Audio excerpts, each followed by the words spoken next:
At the end of the day, we're all just human. No matter what our roles are, no matter where we work, no matter what we do. I love that saying, we're not human doings, we are human beings. I grew up living with a parent who struggled with depression for a very long time. That was a normal childhood for me.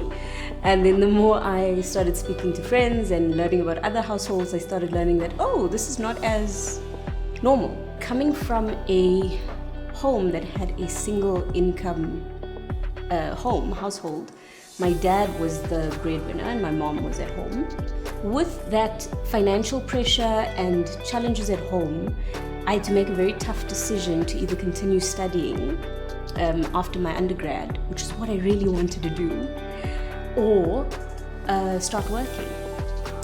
And it was due to the enormous strain, felt in the home between my mom and the financial situation that actually formed a lot of my own beliefs about money and wanting to be a business owner one day and also wanting to help people. And at that point, I chose to continue studying part-time and start working. So I could reduce the student loan debt that was piling up, I could help out at home, and start off being independent. Because that was really big for me. I really knew that no matter what happened, I wanted to be financially independent. As an Indian woman in South Africa, I knew how important that was to me. I read a beautiful book. I don't think it's even in publication anymore. It's called Mom's Mean Business.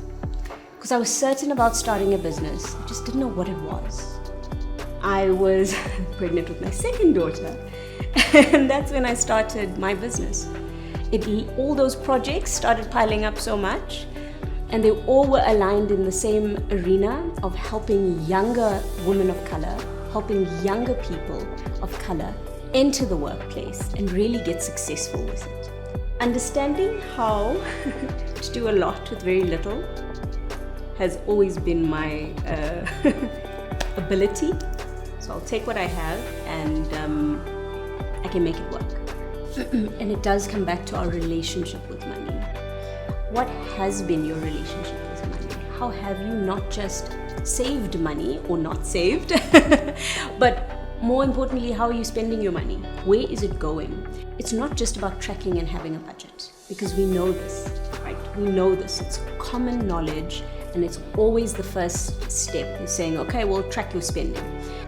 Or what is your relationship when you're spending? What is the thing that you're feeling you need to spend on? And now, when you enter in your first few years of work, you might think that the clothes are super important, that the car is super important. They could be for you.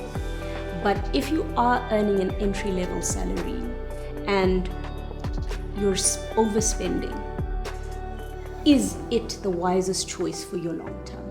Is it going to bring you that worth and that feeling of joy?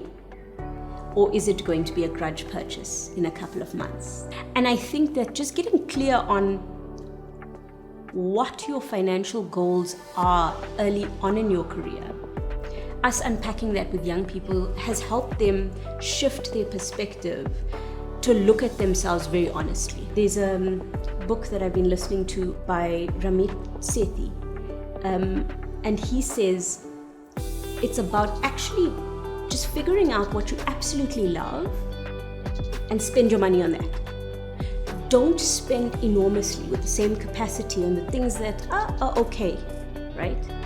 So if you love cars and this is a passion area of yours and you can afford it in the spreadsheet, if that is something you're able to do, spend your money there. You're not going to feel like that's a grudge purchase.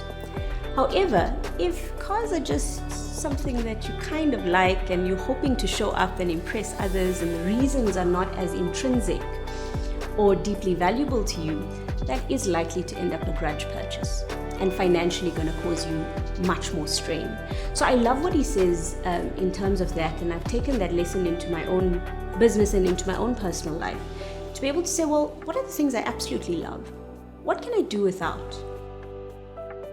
When you are on your path, doing the thing you are meant to be doing the thing that you absolutely love,